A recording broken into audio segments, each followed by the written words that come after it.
ভাই গরুর গোস্ত কেজি কত করে? কতটুক নেবেন ভাই? 1 কেজি নেবো। 1 কেজি নিলে 900 টাকা রাখবানে। ভাই একটু কম করা যায় না? আমি গরিব মানুষ, আমার অত টাকা দেওয়ার মতো ক্ষমতা নেই ভাই। আচ্ছা ঠিক আছে ভাই। তাহলে ওই হাড় বাদে আমার গোস্ত দেন ভাই। ভাই মুরব্বির জন্য মাংসটুকু কাটেন তো। কাটছি। ভাই আমার 1 কেজি মাংস দেন তো তাড়াতাড়ি। তাড়াতাড়ি করলে হবে না ভাই, একটু দেরি করতে হবে। ঠিক আছে ভাই, গা গরমে চলে যাচ্ছে, আজকে খুব গরম পড়ছে। আপনি কয় কেজি মাংস নেবেন? আমি 1 কেজি গোস্ত নেবো। 1 কেজি? গরিব মানুষ তো, বেশি কিনা টাকা নাই। জি। ভাই এই নেন আপনার গোশ। এই নেন ভাই আপনার টাকা। আচ্ছা দেন।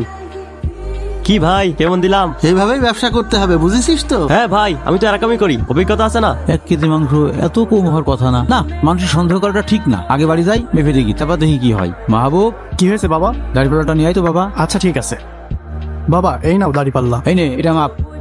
এ কি 1 কেজিতে 200 গ্রাম কম? দাঁড়া দেখাচ্ছি মজা। বাবা কি মাংস এনেছো? শুধু হাড় আর হাড়। দে তো বাবা, দে, ফেরত দিয়ে আসি, দে। এই মেয়ে, এই না তোমার গোস্ত। গোস্ত ছাড়া হাড় হড্ডি দিয়েছো, আর ওজনে 200 গ্রাম কম আছে। কি গোস্ত দিয়েছো তুমি? আরে ভাই আমি তো আপনার সামনে 1 কেজি গোশ মেপে দিলাম। এই নেন আপনার গোস্ত নেন, ওজন কিনা বুঝাই দেন। ওই মিয়া, আপনার সামনেই তো মেপে দিলাম 1 কেজি। আপনি কি আমার 2 নম্বর লোক মনে করেন? এই নেন আপনার গোস্ত ভাই। আর টাকাও দেওয়া লাগবে না, আপনার গোস্তও দেওয়া লাগবে না। তো কাবাজ কোথাকার। কি বললি তুই?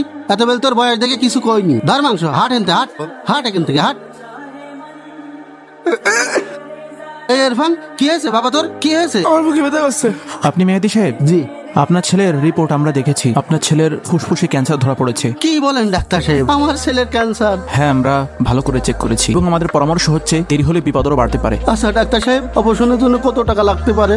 অপারেশন, ওষুধ খরচ, হসপিটাল খরচ দিয়ে প্রায় 25 থেকে 30 লক্ষ টাকা খরচ হতে পারে। আচ্ছা ডাক্তার সাহেব, আমি দেখছি, আপনি দ্রুত ব্যবস্থা নিন। আচ্ছা ঠিক আছে, আপনারা এখন আসতে পারেন। দুলাভাই কি হলো? দুলাভাই কি হলো? মনিরে মাথাটাই চক্কর দিয়ে উঠলো।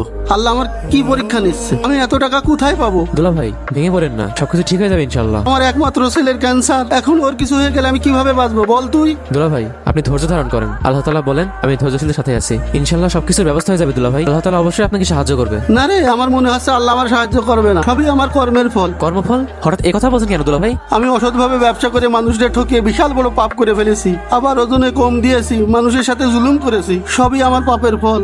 ধর মাংস, হাট এনতে, হাট হাট এখান থেকে হাট। মানুষের ফাঁকি দেন, মানুষের উপর জুলুম করেন, এর বিচার একদম আল্লাহ করবে। আপনি ওজনে কম দিয়ে নিজে ধ্বংস নিজে ডেকে নিয়ে আসছেন। আল্লাহ বলেন যারা ওজনে কম দেয়, রাসূলুল্লাহ সাল্লাল্লাহু আলাইহি ওয়াসাল্লাম বলেছেন যখন কোনো জাতি মাপে এবং ওজনে কম দেয় তখন তাদের উপর দুর্ভিক্ষ এবং কষ্ট আসে, আর মজলুমের বরদোয়ার মধ্যে কোনো পর্দা থাকে না। আমি কি করলাম ও আল্লাহ? আমি বুঝতে পেরেছি হারাম উপার্জনে কোনো আরাম নেই।